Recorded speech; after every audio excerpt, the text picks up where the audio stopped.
पवन सिंह पहुंचे आरा कोर्ट। जी हाँ दोस्तों, इस समय ब्रेकिंग न्यूज सीधा सिस्टम न्यूज 2.2 पर। दोस्तों, भोजपुरी के पावर स्टार पवन सिंह और उनकी पत्नी ज्योति सिंह के तलाक का मामला आज आरा के कोर्ट में सुनवाई हुई, लेकिन आज भी फैसला सामने निकलकर नहीं आया।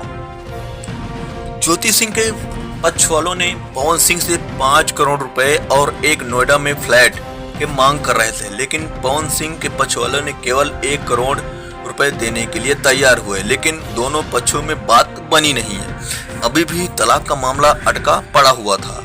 पवन सिंह की पत्नी आज अपनी मांग में सिंदूर लगा के कोर्ट में आई थी, लेकिन उससे भी कोई फर्क नहीं पड़ा। दोस्तों, सवाल ये उठता है, आखिर दोनों पक्ष क्या चाहते हैं? क्या पवन और ज्योति सिंह साथ होंगे या नहीं? ये तो अगले पेशी में ही पता चल पाएगा। दोस्तों, क्या लगता है, ज्योति सिंह